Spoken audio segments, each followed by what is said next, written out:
Bien. Todo bien. Gracias por esta idea tan linda que has tenido. Wow, fabuloso. No, no, gracias a ti. La verdad que creo que es un momento súper difícil, eh, no Ya, solo para todos los artistas, sino para todos. Y creo que esto ha sido un espacio para poder comunicarnos, para poder conocer más de nosotros, para poder difundir lo que hacemos y exacto. nada. Así que gracias a ti. Cuéntame, ¿dónde estás? Estás en Miami ahora mismo. Ahora mismo en Miami. Sí. ¿Y cómo está todo por allá? Con todo esto del corona y... Está como una locura. Imagínate tú, todo se lleva suspendido, que se lleva un mes. Creo que ya Claro. todas las actividades llevan, sí, llevamos un mes de cuarentena.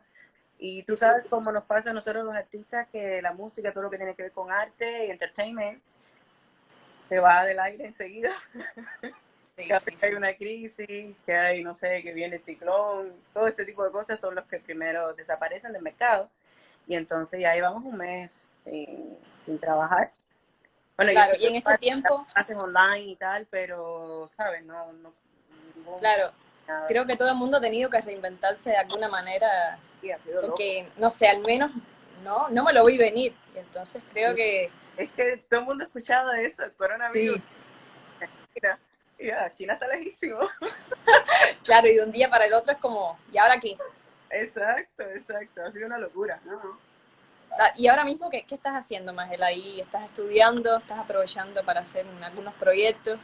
Sí, he tratado de retomar cosas que tenía Claro, proyectos viejos y tomando un poco más de tiempo para, sobre todo para trabajar en composición. Yo no soy, a ver, cómo decirte, no llevo tanto tiempo componiendo y de pequeña recuerdo cuando estaba en la escuela que siempre tuve mucha dificultad o miedo de expresar lo que, tú sabes, el sonido que yo tenía adentro.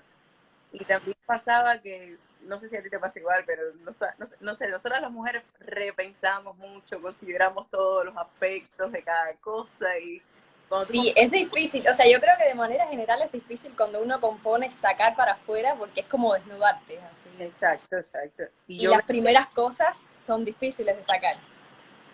Como dar el primer paso, ya después ya como que empiezas a tener más confianza en lo que vas haciendo, pero ese primer paso, y voy a sacar mi primer tema, porque no sé qué te pasó a ti, pero al menos lo que me pasaba a mí es que cuando empecé a componer ya como flautista me sentía más cómoda, uh-huh. entonces como que tenía, no sé, un nivel de lo que yo quería en la flauta, pero luego ese nivel no se comparaba de manera compositiva, entonces como no sé si está al mismo nivel, no sé si lo que estoy tocando, lo que estoy componiendo, entonces repensando la escuela clásica y toda esta cosa de que nos exigimos un montón. Eso es lo que pasa, sobre todo eso de que también de la escuela clásica todo uno viene de que todo tiene que estar perfecto. Y cuando tú Claro. entregas un producto, tiene que estar ya listo, ¿no? Supuestamente tú estudias en tu casa, tienes los ensayos con el piano, un montón de ensayos, ¿no? La profesora te dice, no, esto está mal, la afinación, no sé qué más, tú sabes, Sí, cosas. sí, sí, sí. Pero eso entonces te bloquea un poco porque tú dices, no, todavía esto no está bien, tienes patrones con los cuales compararte. También te das cuenta que en Cuba somos una isla mega de música donde han en la historia de nosotros, de cuántos artistas buenos, monstruos, como nosotros le llamamos, Sí, hay que están tocando y tienen han hecho muchísima música buena. Entonces, para mí, esto me sugestiona un poco, porque no, si yo saco algo, tiene que estar al mismo nivel. En mi caso, yo espero que, yo solamente le pido o espero que no toda la juventud sea así. Me di cuenta de que en mi caso, yo estaba demasiado en, en otra persona, ¿saben? El producto que había sacado otra persona, y mi música debe sonar algo parecido a esto. claro. Claro, escucha los discos de Maraca. Claro, es que el referente es alto y uno empieza ya. Yeah, man, era como que no. Entonces, eso me trabó muchísimo, muchísimo, muchísimo a la hora de componer. De hecho, yo no compuse nada en Cuba. Lo más que yo hice en Cuba fue hacer arreglos de metales, porque estuve de pequeña, cuando estaba en Catula, empezamos a hacer un grupo de niños, de Amadeo, eso, de grupo de Sí, salsa. Entonces yo hacía la parte de los metales, ¿no? Con los arreglos junto con el trompetista y el trombonista. Y entonces también a veces, y tuvo un trío, disculpa, un trío de cello y piano, que ahí más bien hacíamos cosas entre los tres. Claro. Eso fue lo más cercano que yo tuve a composición, porque luego ya cuando empecé a trabajar, ¿sabes? Empecé a trabajar como parte de un grupo, como sideman, Ajá. porque tampoco nunca me vi como solista ni nada de directora de grupo ni nada. Para mí mi idea era tocar en la orquesta sinfónica al principio Claro.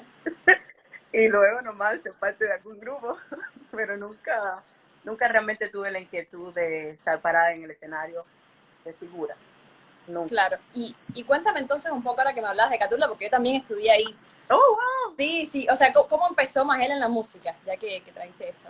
Oh, bueno, a ver, mi familia, pues sí, viene de Guayabero, ¿no? Nosotros somos familia de Guayabero, de Faustino Rama, de Holguín. Sí, mira, no Y sabía. entonces mi papá siempre decían que cuando yo me despertaba de la siesta, o amanecía, o me acostaban después de comida, amanecía cantando.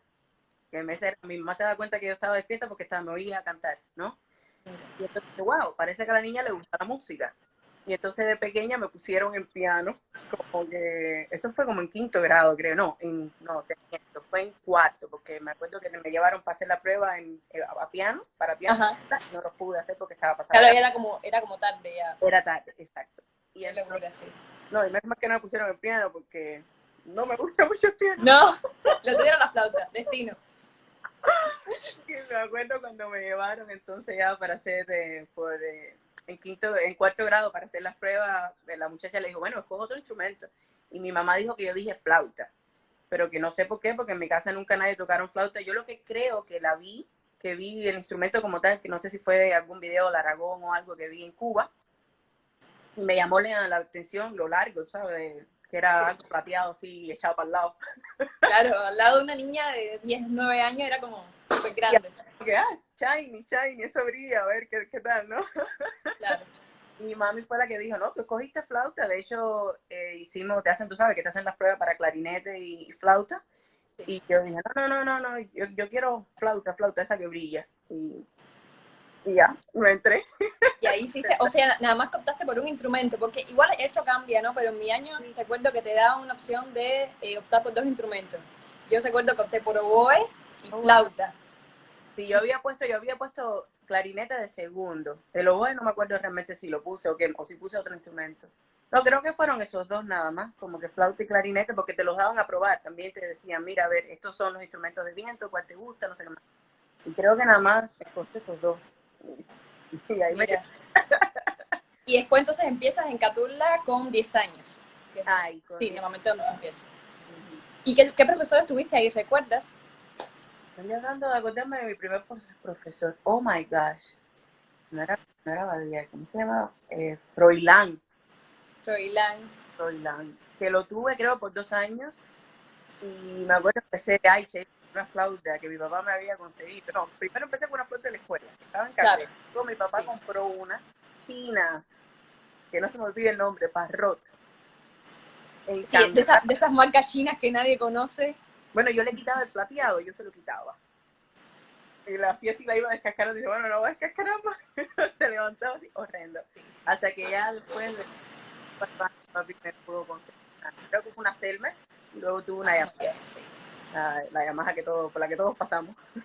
Sí, no, yo recuerdo que cuando empecé tenía una Yamaha de esta, así que había pasado de generación en generación, estaba toda verde, negra, así, del almacén, No. salidero a full, todo, y me costó, yo acababa de empezar, y entonces viste que igual te exigen, como si tuviese flauta nueva, Exacto. sonido con aire, y yo, pero no puedo cerrarlo si lo que tiene una cantidad de salidero.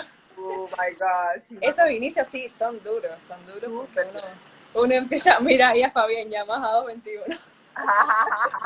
Creo que era todavía peor una 211, una cosilla, o sea, lo peor, era lo peor. Ajá, la 211. No, Sí, me acuerdo que el problema a veces él mismo me la ajustaba, porque aquello soltaba tú sabes, los tornillos.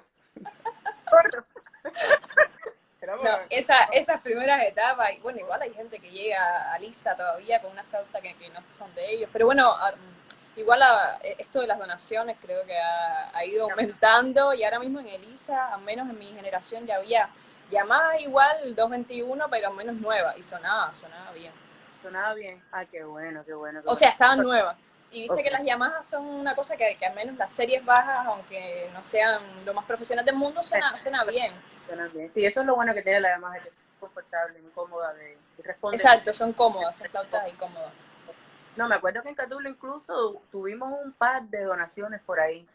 Porque después que yo terminé con Froilán, estuve con Leonor y sí me acuerdo que Leonor, lo que ya yo, como mi papá me había comprado una, ¿sabes? Se la dieron a los muchachos que no tenían, que no, vamos, que no. Claro, sí, sí, siempre Pero priorizaban a los que no tenían. un parcito ahí de flauta buena. Y entonces, o sea, bueno, en Catula ya haces hasta los 15 años ahí, y luego vas a Amadeo. Sí, Amadeo. Y ahí en Amadeo estuve con Florimé Ah, sí, sí. y la Gloria. A ver, Leonor fue muy buena profesora, buenísima, y nos exigía tocar de memoria, y teníamos que estar, ¿sabes? Era, lees hoy el estudio para la semana que viene, lo traes de memoria, pum, y sigues adelante, ¿no? Era un tin, tin, tin, tin, tin, así que nos llevaba un poquito de corre-corre. Pero bueno, esa exigencia fue buena porque nos hizo muy buena disciplina para Claro. acostumbrarnos a estudiar y tal. Y luego entonces cuando entré, además, dura, que a veces hace, ¡ah! ¿Sabes cómo son los profesores? Sí, No sé cómo será aquí en Estados Unidos, pero bueno, de mi muy experiencia, diferente. tú sabes que cuando grita, ¡oh, eso no es así! ¡Casi no va! Sí, sí, sí. Y entonces luego Sorimé, wow, bellísima, la madre, fue la dicha de tenerla por 2 años. Luego se fue a Amadeo y pasé a Olivia. Yo y, ajá, con Olivia hice los últimos 2 años de Amadeo. ¿Cómo se llama? Olivia. Olivia. O sea, Sorimé sí la conozco porque es, bueno, somos amigas, igual me escuchó un par de cosas y es un amor. Sí, ella. Eh, Yo me acuerdo, sí, ella, es decir, es que tocaba, a ver, es buenísima, tiene tremendo sí. sonido, además, todo lo que sabe, ¿no? De la Y es flauta. una persona que siempre quiere aprender y que está buscando y que pregunta. Y eso me encanta de ella también, sí.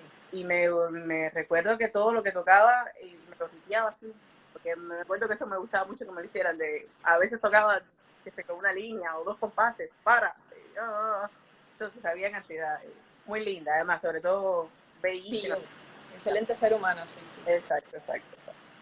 Y además, Eh, ya después fue con Olivia. Eh, y, mm. y en Amadeo, o sea, estudias flauta, interpretación.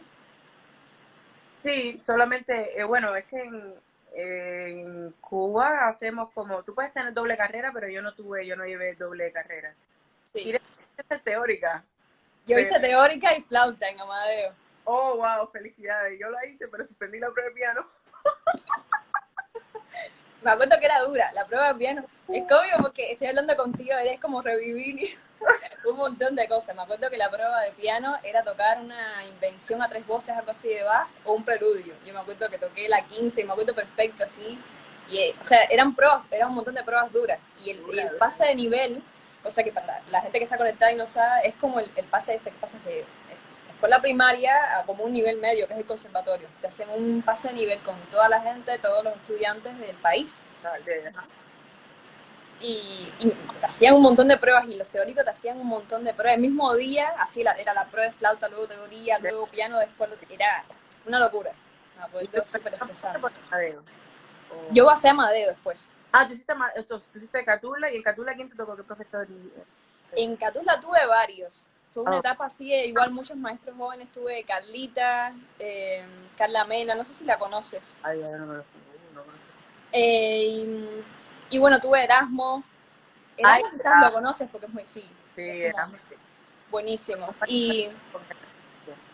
Y bueno, después en Amadeo entré con Raúl Valdés. Ay, te tocó Raulito. El Raulito, personaje de Raúl, sí, yo le tenía pánico. yo ¿Sabes también. con él? Oh, wow. Yo también, porque además, o sea, yo lo adoro, pero o sea, es un profesor muy estricto y todo así serio. ¿En Claro, serio? después lo conoces, mira, aquí también dice Raúl, después lo conoces y te das cuenta que es un amor, que es un pan, pero, Sí, o sea, me acuerdo de los exámenes, era así como súper serio, así. oh my God, sí. De hecho, a mí me acuerdo una vez que estábamos dando, ¿no? Yo acababa de tocar no sé qué pedazo. Algo estaba tocando yo, lo acababa de tocar bastante. Y entra él, llega a la clase y se sienta. ¿Sabes que él con la cara así cerrada, como siempre? Sí, sí, Sheila, no puse una. Me empecé a equivocar desde que empecé. Tú me asustas a las alumnas. Sí, porque aparte él no cambiaba acá todo así. Y él era, pero si yo no he hecho nada. Mira, ella acaba de tocar bien y ahora te entraste y no he puesto ninguna. Yo me acuerdo que al principio me costó trabajo ahí empatar con él. Lo que pasa es que después lo conoces y es un amor. Te das cuenta que es un vacilo, Raúl. Sí. Bueno, yo estuve con él en Amadeo y luego en Elisa. Ay, qué bueno, sí, él fue mi profesor en Elisa. Sí, mira. Sí. No, ya después en Elisa fue como, ay, hola, ¿cómo estás? Sí, Después pasado Pero igual en Elisa, bueno, después que fui alumna de Raúl, igual siempre estábamos con Sorime, después en Elisa con Niurka, que también está dando clases en Elisa. También dice clase entonces con qué bueno. ¿Tú hiciste Elisa por estudiante o por trabajo? Por estudiante, sí.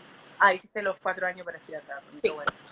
Porque yo hice nada más primero estudiante y luego ya no hice uno de trabajadores. Hice el resto de trabajadores. Y de hecho, cerró un año. A mí me cogió que cerró un año la escuela, porque no sé, el curso de trabajadores cerró por reparaciones, solamente dejaron el de estudiantes y me pasé un año sin tocar, nada más tocar.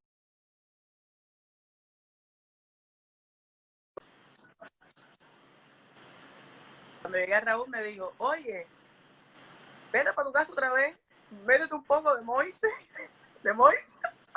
Sí, porque él es muy de Mois. Yo recuerdo estando en su casa y haciendo igual todo eso, todo Moisa Panel, todo Google, todos los ejercicios así. Me ponía con su metrónomo ahí, me dejaba haciendo ahí ejercicio. De vez en cuando se asomaba, me decía, eso no te salió parejo. Se iba de nuevo y yo me quedaba ahí, viste que su casita tiene como un balcón. Ay, qué chévere. No, cuántas memorias ahí de todo. Oh, mira para allá, qué rico que sí hacen. No, yo lo tengo tremendo. Es una persona muy honesta que, a pesar de, sí, es lo que tú dices, que cuando uno pasa la fachada. Claro, después que ya superas esa parte, luego te das cuenta que es increíble y además muy buen profesor. Exactamente. Y es que la escuela de Cuba de flauta creo que tuvo un antes y un después con toda esta generación también de Pedroso, de Raúl, que fueron a estudiar a París, al Conservatorio de París, y trajeron como toda esta influencia de la escuela francesa. Gracias a ellos, porque al final y todo el método sí. Es el método base de toda la flauta clásica. Entonces, eso estuvo muy bien. Sí, y también la escuela rusa, con todos los estudios estos también rusos, que se tocaba mucho en la ENA, en Amadeo. Sí, me imagino que tú cogiste también en Catula, porque había esos libros que estaban en la biblioteca que pasaban de mano a mano, que estaban ya deshojados mucho, Sí. Con tape puesto en todos lados.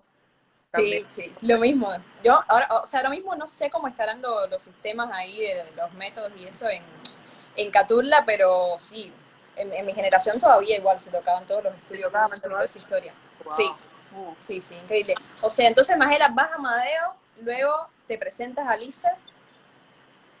Ahí, en Elisa. Y haces todo Elisa. Sí. Y luego... luego cuando terminé Elisa, hice como 2 trabajos mientras estaba en Elisa, ahora que recuerdo. Estuve con un grupo de mujeres. ¿Cómo se llama las mujeres? Ay Dios, no me acuerdo el nombre, pero era un grupo de mujeres que no duré mucho, duré un año nada más, porque luego tenían un viaje para México y yo no podía viajar porque era menor de edad y no había terminado la escuela. Y eso fue... Claro, ¿qué edad tenías cuando eso? 17 creo. Ya, mira, sí. Y luego estuve en otro grupo tocando, en otro cuarteto, tocando de todo, lo mismo aquí, bongo, me acuerdo que una vez tuve que tocar bongo, porque la que sí. Esas cosas en Cuba. Esas cosas de la vida que tienes que... Exacto. Y ya luego entonces empecé a trabajar en mezcla, que mezcla fue totalmente accidental y fue como cosas del destino, que cuando no quieres café te dan 3 tazas. ¿Te acuerdas que te dije que no me gustaba el piano, no? Pero yo entré a mezcla tocando teclado y piano. Necesitaba un tecladista, dijiste yo.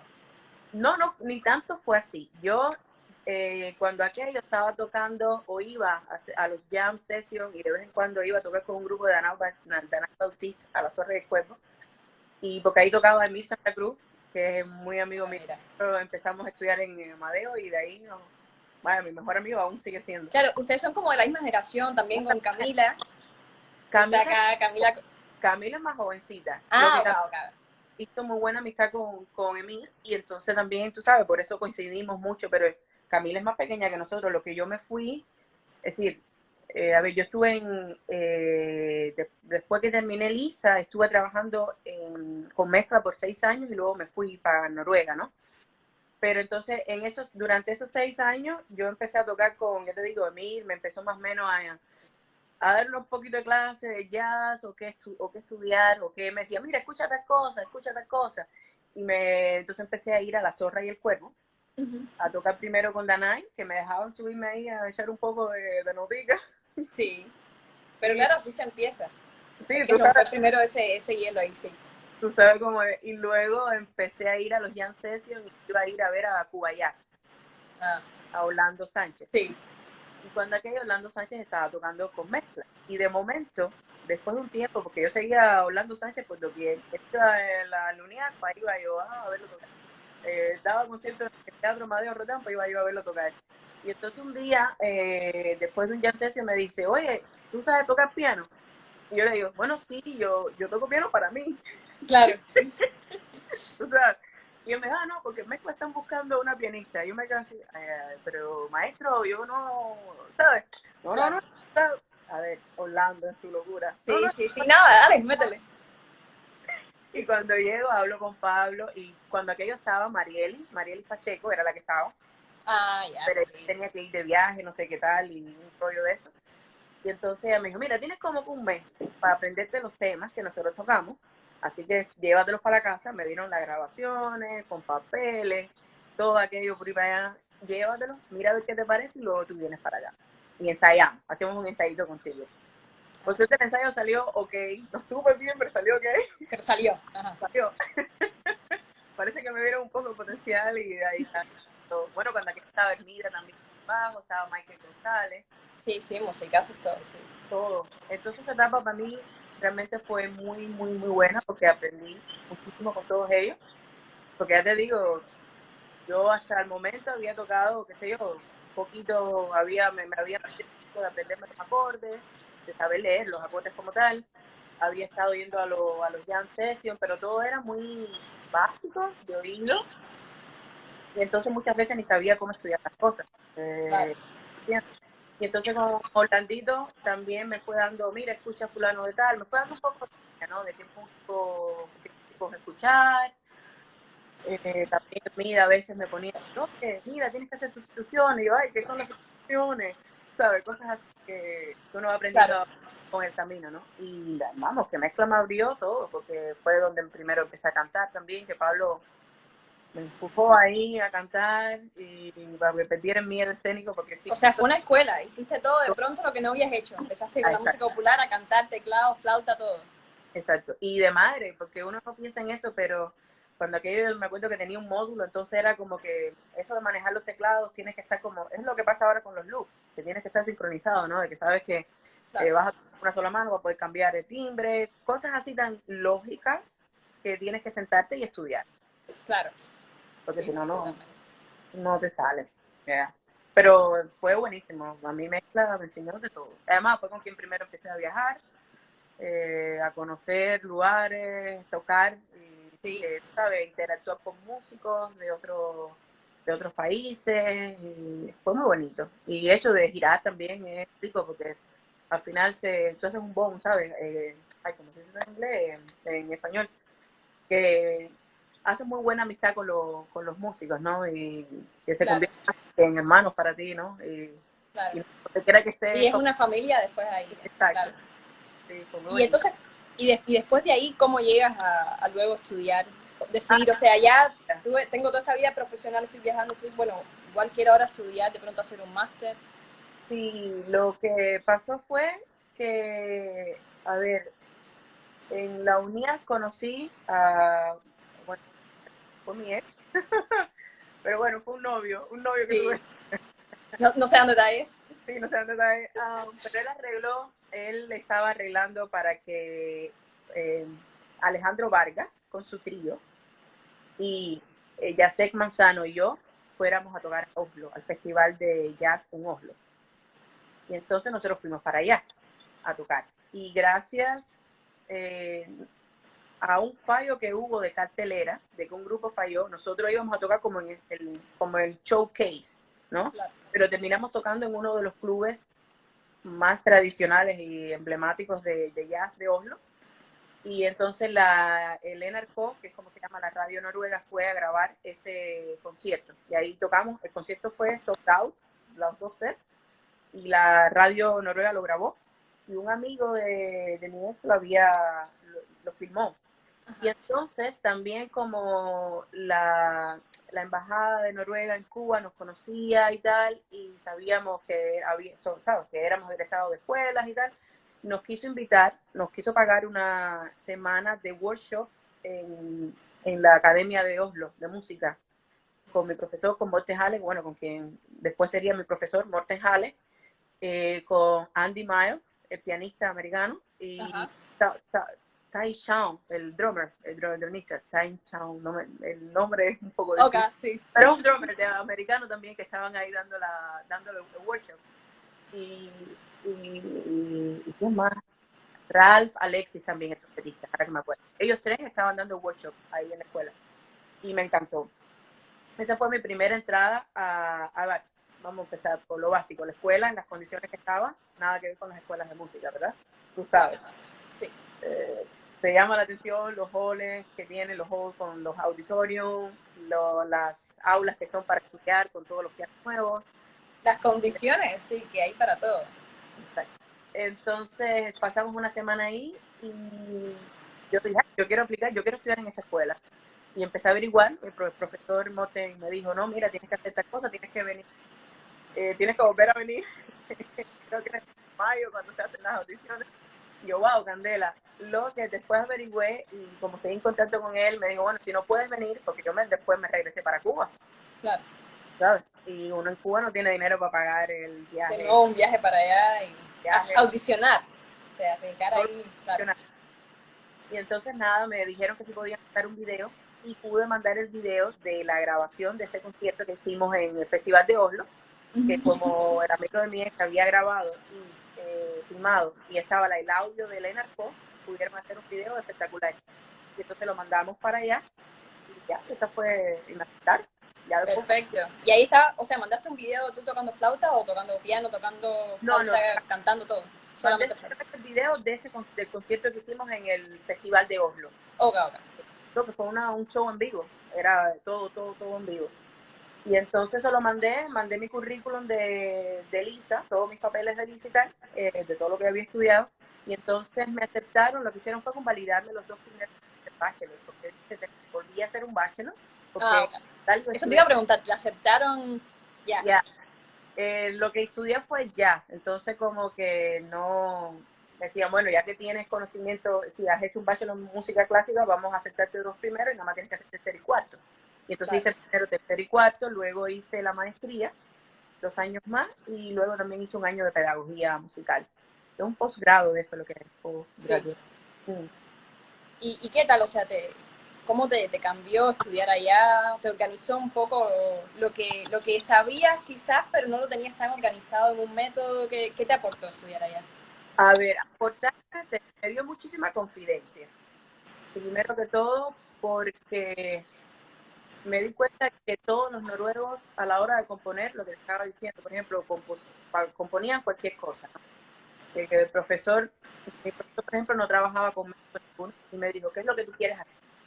Ese fue mi primer encuentro con el profesor. No, vamos a tocar y dime qué es lo que tú quieres después, qué es lo que tú quieres aprender, ¿no? Y yo le dije que yo tenía inquietudes de composición, tenía inquietudes de organizarme a la hora de estudiar los estándares, que no sabía realmente cómo estudiarlo, no tenía método, a pesar de que no uso un método, pero simplemente como que estar enfocada en, cómo lo trabajamos, ¿no? Porque pasando del clásico donde tienes métodos constantemente, claro, escalas, para hacer los mecanismos, todo está escrito en un papel, el jazz a la hora de estudiar no tenía nada más me decía, mira, escucha esta canción.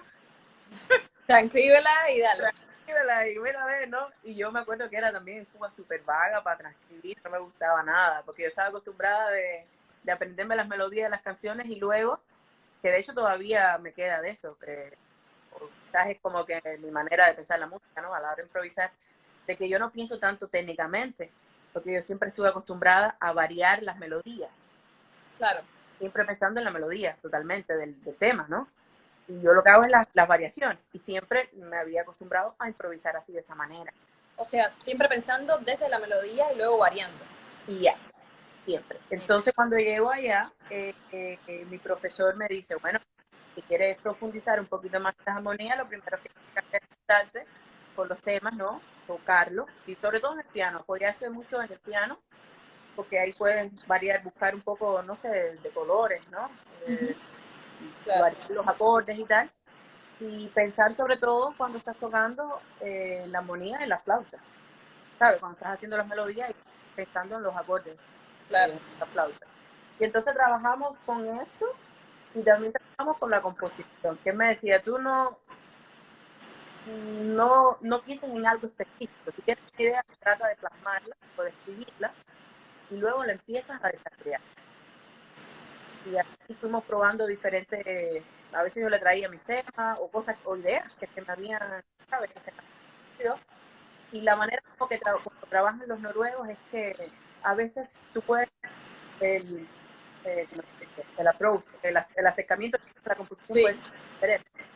Desde tirarte en un ritmo que tú has escuchado o en un ritmo específico que escuchaste o simplemente viste un cuadro y quieres buscar, no sé, armonía histórica, cosas, ¿cómo decirlas? No sé cómo compararla con lo de Cuba, porque Cuba, cuando yo pienso cuando uno hablaba de composición, era bien super grounded, super basado en armonía, Sí. ¿no? Y allá era todo lo contrario. Era como cómo usar la música en función de los aspectos estéticos que quieres expresar. Yeah. Muy interesante. Sí, no, es como que no hay un método específico. Yo no puedo decirte que me dieron método. Lo único que yo trabajé de armonía, cosas fue en el curso de armonía y arreglo para Big Bang que tuvimos.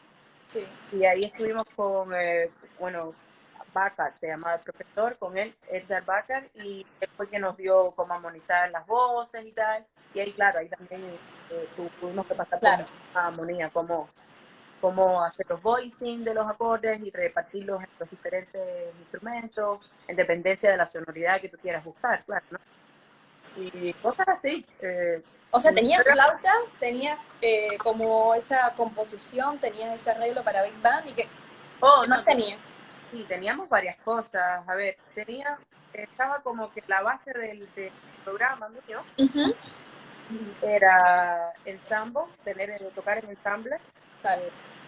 y la clase de flauta, teníamos el forum, el jazz forum, que ahí se aprendía un poco de historia y también se aprendía, íbamos a tocar.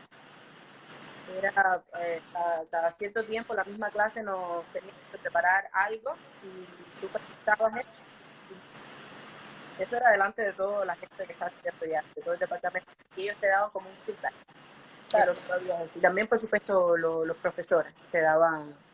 También tenía música folclórica, noruega. Mira. Yeah, súper interesante. Que me gustaba además muchísimo. Tenía vocal ensemble también, pero esto yo creo, ahora que recuerdo, lo cogí para coger más créditos, que era un sexteto de mujeres. Sí. Entonces, dábamos arreglos de la profesora. O Esto sea, sí, bien variado. Y en ese caso me imagino. ¿Cómo se llama esto? Gehör, se llamaba, ese es el nombre. Ear training. Air Training, ya. Teníamos eso también. Sí, o sea, adiestramiento auditivo. Ay, eso es. Como que era que al final el solfeo que ya todos habíamos tenido. No sé qué te pasó acá, pero el solfeo en Cuba, cuando vine acá, me di cuenta que es súper súper fuerte la formación que tenemos. Súper buena. Sí, sí. O sea, yo recuerdo a Amadeo, Miriam Lai ahí con... Oh, Miriam. Yeah. Sí, sí, igual tremendo cariño, tremenda profesora. Increíble. Bueno, toda la familia esa de los Lai, que son todos increíbles músicos. Entonces... Dime. No, dime. No, que lo único diferente cuando estábamos con las audiciones, con entrenamiento auditivo en Noruega era que el profesor nos ponía a sacar, a transcribir de memoria. Que esto fue también una cosa que aprendí en Noruega, las transcripciones de memoria. Que todavía hago algunas de ellas así de memoria cuando no son muy largas, pero cuando, porque tú sabes, toma tiempo realmente aprenderte las cosas de memoria. Pero es un entrenamiento, me parece muy bueno, porque una vez que te aprendes las cosas de memoria, nunca se te vuelven a olvidar. Bueno, sí. Normalmente. Si te las aprendes bien. Sí, yo creo que a los músicos clásicos nos cuesta mucho el tema de la memoria. No sé si te pasó a ti, pero es que estamos tan acostumbrados a leer, incluso los ejercicios técnicos los leemos, y de pronto recuerdo que cuando empecé con el tema este también de la improvisación, de aprender de la música popular, me decían, si vas a transcribir un solo, no lo escribas. Si vas a transcribir un solo, escúchalo y velo probando y así apréndetelo de memoria, pero nunca vayas directo al proceso del papel, escribirlo, leerlo. Como que, sí, viola ese proceso y simplemente escúchalo y toca arriba de eso y te lo vas aprendiendo de memoria en lo que lo vas escuchando, pero no lo escribas y lo leas, porque es un proceso de los cuales los músicos clásicos estamos todo el tiempo acostumbrados y nos mal acostumbramos también a eso. Exactamente, sí. Y luego también, entonces nos enseñaron, ya eso era con mi profesor, nos decía que tú sacabas el solo y lo podías pasar de tono a tono. Yo creo que eso lo hizo una sola vez en realidad, honestamente, porque es tremenda pincha. Sí. Pero luego creo que lo que hacía, lo que ya normalmente hago es sacar los pedazos que me interesan. Y eso fue lo que pasó por todos los tonos, porque al final la transcripción es muy buena para darte el lenguaje, sí, para abrirte los ojos y los oídos a cómo es que caminos que hayan dentro de la música, pero tú no quieres sonar igual a nadie, claro. quieres sonar como tú eres, ¿no? Y entonces creo que, es decir, para mí me ha funcionado eso, de sacar pedazos que yo quiero trabajar o que sé que tengo que mejorar en la flauta. Claro. Me los aprendo y esos son los que paso por todos los tonos. O no sé, o a veces también variarlos un poco. Pero creo que me ha sido una técnica que me ha ayudado. Vaya, genial. Muchísimo. Muy, muy, muy bien. Y eso es bueno, nunca lo hacía, la verdad. Claro, ¿y qué tal el tema de la articulación? Se habló de la articulación en la flauta, porque eso yo creo que el tema de la articulación en el jazz es otro de los temas muy tocados, que nadie se pone de acuerdo. ¿Qué hablaron de eso? Mi profesora era saxofonista, que articulación más bien es algo que trabajar mucho yo. Y me acuerdo que cuando estuve haciendo la maestría, yo toqué música clásica, ¿no? Y tú sabes, cuando tocamos clásico, ¿no? Te ayudan el tú, super, la articulación precisa, ¿no?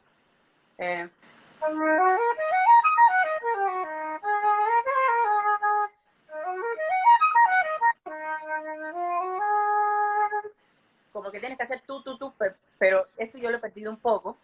Claro. Ya, ¿no? Entonces, no sé, me acuerdo que mi profesora me dijo, tienes que decir tú, y lo has perdido todo, porque estoy tratando, cuando toco flauta, cuando toco jazz, trato de hacer da, como hacen los sí, otros. Es mucho más suave, sí.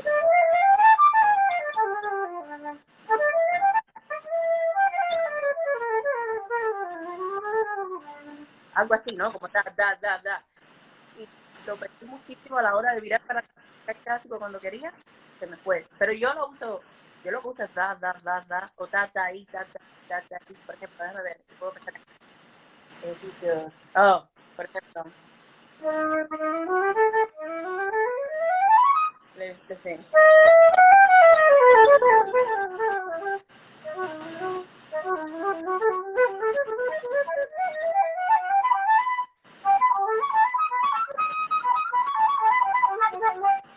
Ya. Es lo que más me gusta así de articulación.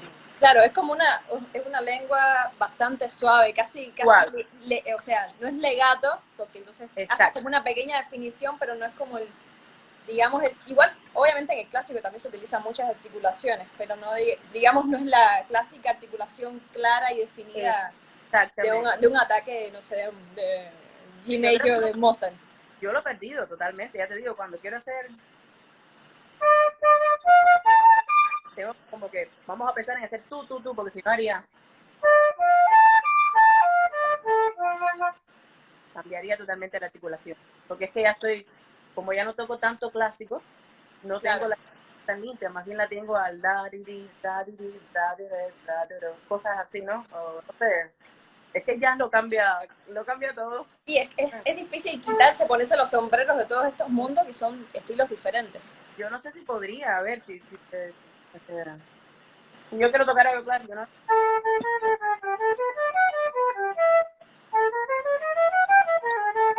Si lo pusiera para allá, ¿no?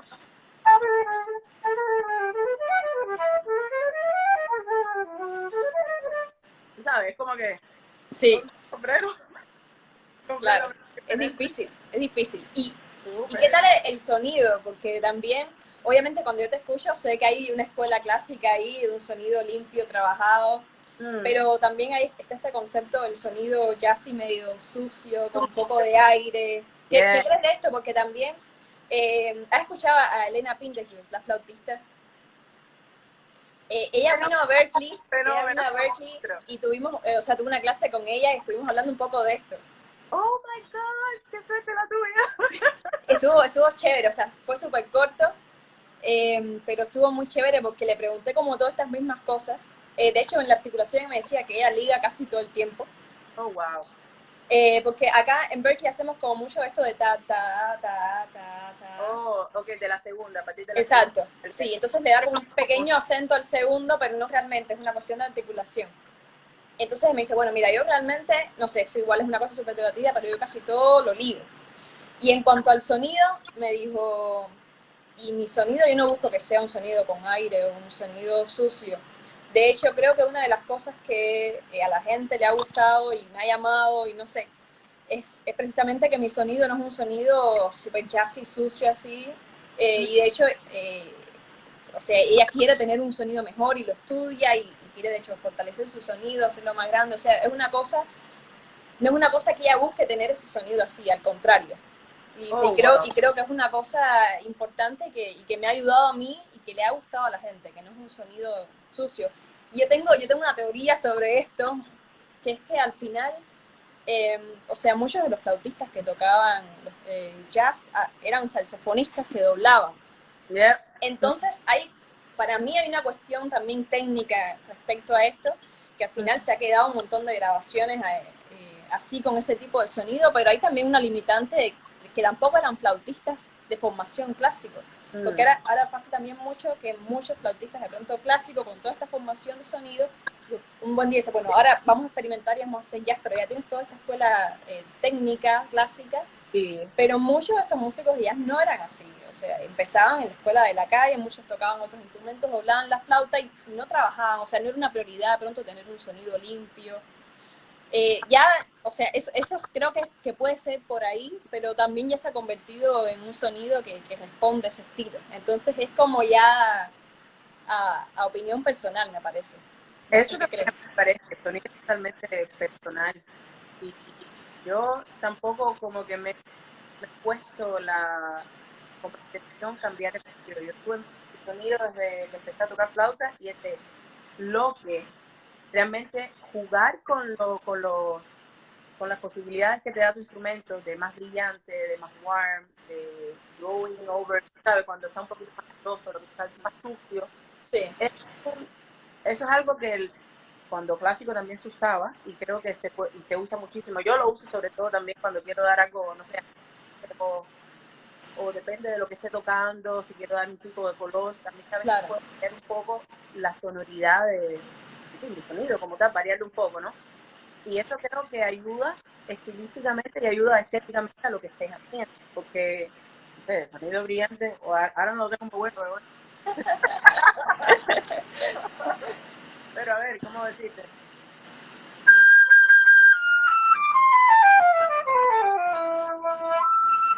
No, sería, esto es lo más clásico que puedo hacer, ¿no? Sí, Pero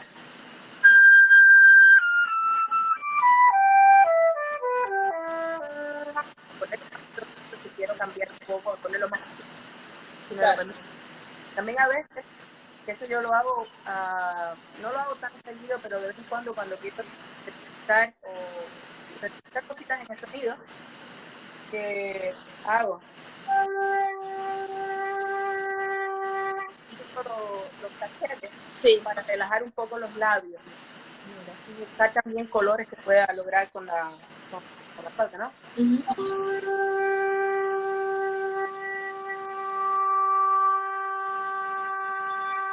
Hasta que lo más exacto. Eso también a veces yo lo hago por descubrir el rango de matices que puedo hacer con la flauta. Claro. También te ayuda, es un buen ejercicio también que te ayuda para expandir el sonido tuyo en la flauta. Y no sé, experimentar un poquito con el instrumento. Claro, sí, o sea, tener el control de eso creo que es una herramienta importante. Tener Sí, el control del color que quieres tocar y que seas consciente de que eso es lo que yo quiero llegar y quiero que sea mi sonido y no otro. Exacto. Yo he notado también en las grabaciones, porque, a ver, a mí me gusta mucho maraca, pero mi flautista favorito siempre fue el Tosco. Mira. Sí, Justo lo comentábamos un día con Fabián, que también me decía lo mismo. Sí. Yo no sé por qué, pero a ver, y al Tosco nunca tuve la oportunidad, bueno, tuve la oportunidad de verlo una vez, pero era un mano a mano ahí que tenía un concierto invitado por maracas, ¿no? No que fue un concierto como tal de la banda. Ya la banda ya cuando yo empecé a salir, ya estaba lo que tocaba música popular, bailable, mano para arriba, y tocaba bastante. Claro. Y entonces me acuerdo que siempre tuve la inquietud de que maraca me gustaba por lo virtuosa que es, porque toca rápido, un montón de cosas. Pero José Luis Cortés ponía mucho la articulación, ponía mucho el sonido a función de lo que quería decir. Y además que tiene una acción vocera total. Sí. Eso Maraca no lo tiene. Maraca es mucho más para la charanga cubana. Sí, tiene todo el lenguaje de charanga, sí. Total. O sea, obviamente tiene el lenguaje del jazz también, pero me parece que la parte de charanga la tiene mucho más clara. Muy fuerte. Y de hecho te lo escuchas en el sonido también cuando toca. Que y en el registro también que elige para solear. Entonces, a diferencia de eso, yo siempre me gustó. De hecho, a mí no me gusta tanto tocar en el registro agudo. A mí tampoco, sí. Yo, dice Fabián que además que no estudiaba nada, qué fresco. Lo pienso. Qué malo, dile, Fabián, no seas tan malo, amigo. Mira que la próxima va a ser para ti. Te voy a poner a tocar ahí. Ay.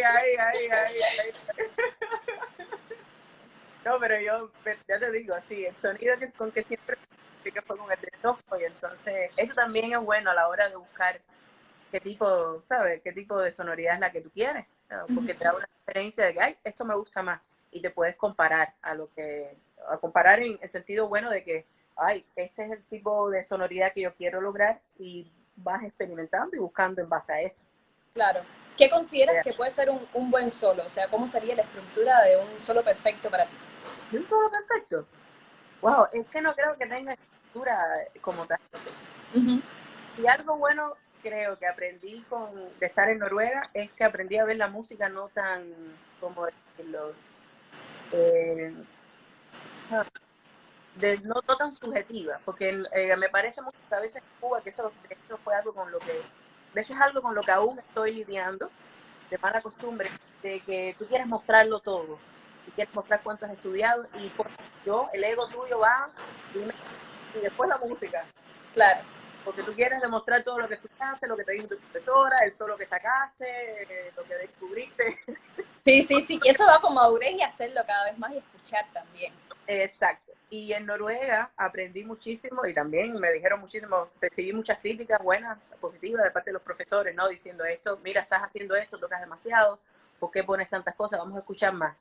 Y al final aprendí que la música es comunicación, pero no de ti, sino de comunicación de lo que entra y lo que va, como que, tú sabes, es como vibra, es una vibra, un lenguaje que tú estás llevando, so que no hay nada de ego.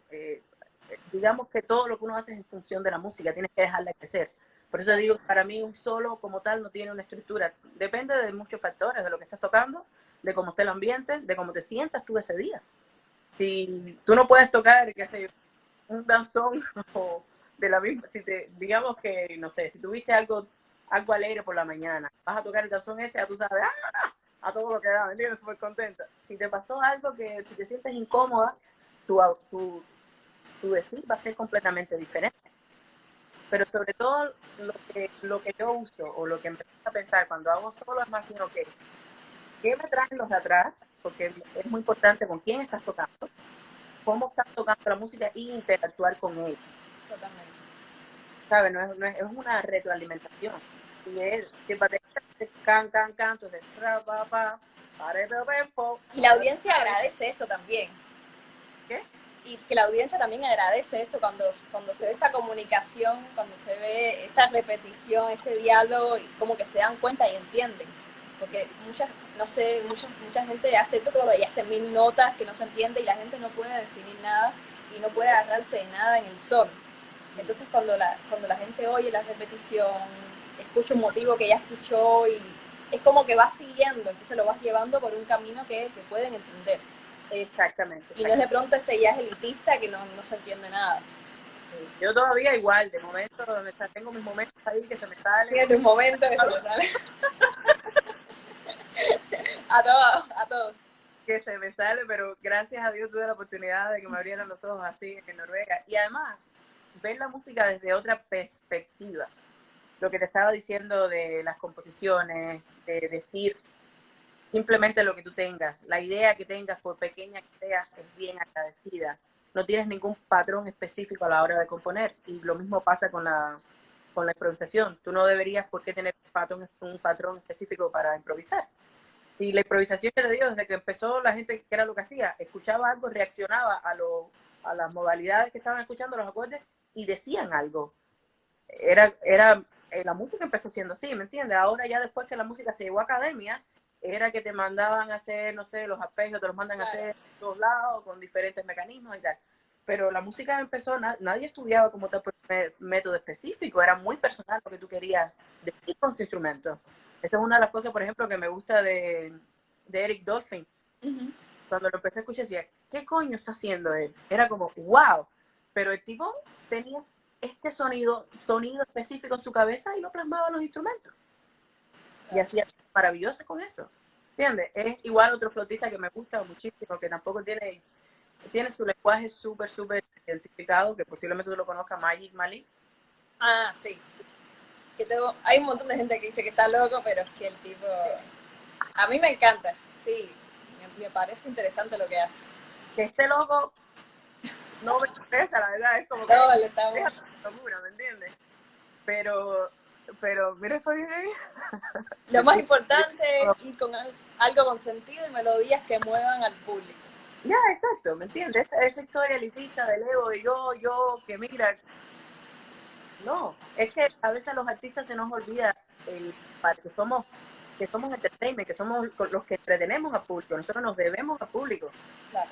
La música desde siempre, bueno, no desde siempre, empezó siendo religiosa, pero luego cuando se convirtió en parte, ¿cuál era el sentido de la música? Era entretenimiento. Y con el renacimiento, luego que los artistas ya vamos a tener que crear algo específico y tiene que haber un producto súper elaborado. No, al final, ¿quién dice que tiene la última palabra? El público. Y nosotros nos debemos a ellos. Por tanto, cuando uno improvisa es eso. ¿Qué tú quieres que la gente, sabes? ¿Cuál es el tipo de conexión que quieres tener con el público, con tus músicos, ¿entiendes? Porque uno toca solo, ¿entiendes? Claro, dice aquí Melvin, si les gusta el bebop y la técnica flautística, les recomiendo a Ken Jordan. Ken Jordan.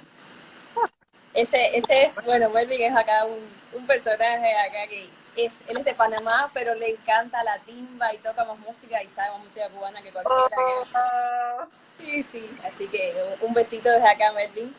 Gracias.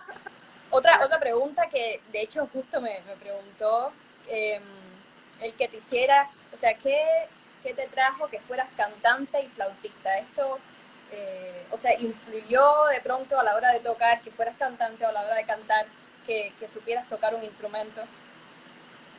Supuestamente debía haberme estudiado más. A mí siempre me ha gustado cantar. Yo era de las que cantaba en el baño cuando me estaba bañando. Donde empiezan todos, pero algunos no se animan. Exacto. Y luego, no sé, fue ya, qué sé yo, no sé ni cómo decirte, Sheila. Creo que fue más bien la vida que me llevó a ser cantante.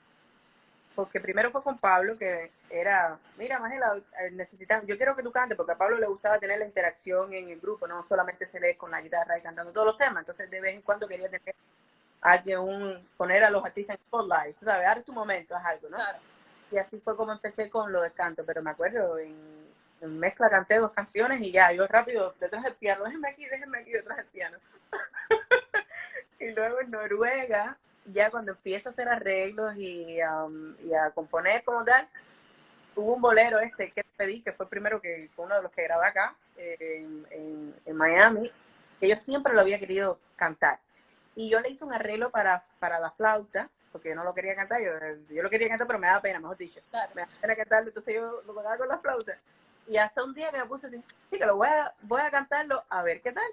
Y ya a partir de ahí fue un poco como que perdiendo el miedo. Luego también en Noruega, cuando tú haces el máster, las maestrías te dan, tienes oportunidad de hacer 4 diferentes proyectos, 2 por año, ¿no? Y uno de esos yo lo cogí para dar clases de canto con una profesora que se llama Liv María, que es muy conocida en Noruega, y entonces ya con ella empecé a trabajar cosas de técnicas de voz, que ella se sorprendió porque supuestamente, sí, nosotros trabajamos con la respiración diafragmática, que es la misma que usan los cantantes, pero la articulación a mí me hizo todo un rollo en mi cabeza de que no podía, tú sabes, a la hora de emitir el sonido, ¿no? La columna de aire, pero tengo que decir las palabras y aquello era, ella se echaba a reír. Claro. Pero si tú eres flautista, es lo mismo. Sí, pero no es igual, Pero no. Yo no hablo cuando estoy tocando. Claro, sí, sí, es otra historia. Pero fue así como que un poco de coger más valentía, de que eso todo fue, toda esa transformación fue en Noruega, de perder esos miedos que tenía tabúes, de tabú de que todo tiene que ser perfecto y de compararme y que mi música debería sonar así, no, yo la siento de esta manera y de esta manera debería sonar y ya está, Claro. sin un pero, ¿no? Y eso fue lo que me llevó a cantar, porque yo siempre he querido cantar, nunca tuve el valor hasta que empecé a tener mi proyecto en Noruega, porque en Noruega nos obligaban como prueba de maestría o de bachelor, tú tienes que hacer un examen, entonces Sí. tienes que presentar tu proyecto. Y hasta ese momento yo nunca me había visto como jefa de nada, de directora de nada. Yo no quería Claro. ser líder, ¿me entiendes? Yo no quería ser líder. Entonces ahí fue donde ya me empecé a mirar, oh, wow, porque es otro rol, es diferente cuando tú estás tocando dentro de la Big Band, o cosa de cantar, a cuando tú eres quien toma las decisiones, quien quieres, quien vas a escoger el repertorio, traes tu música, y cómo tú interactúas con los músicos, porque esa es la otra, ¿no? De que tú traes tu música, pero siempre a los músicos, a lo mejor el bajista o el guitarrista te da otra alternativa, Claro. cómo estar abierta con esto, cómo aprovechar eso que ellos te están haciendo para que tu música suene mejor, ¿no? Sí. Y entonces, pues, Magela, estoy aquí viendo el reloj que me queda menos de un minuto, pero bueno, no quiero que se corte sin antes agradecerte un montón y, y terminar con una pregunta que siempre termino. oh, wow. Esto es un espacio que se llama Raíces, que es un poco para compartir lo que somos, de dónde venimos, nuestra música, nuestro arte. Así que, nada, quería concluir con esto, que es Cuba para Magela. Cuba para Magela es mi casa, es mi casa y mi corazón. Todo lo que yo represento, todo lo que soy, todo lo que viene de la cuna de Cuba. Y ahí es donde empieza, y luego he tenido otros viajes, porque la vida tú pasas por diferentes viajes, pero Cuba es la cuna. Es la cuna, te va a llevar a la hora de decir, de tocar, de lo que te pones en el piano, de lo que tocas en la flauta, de cómo irvanas tus melodías en la flauta. Cuba es la raíz.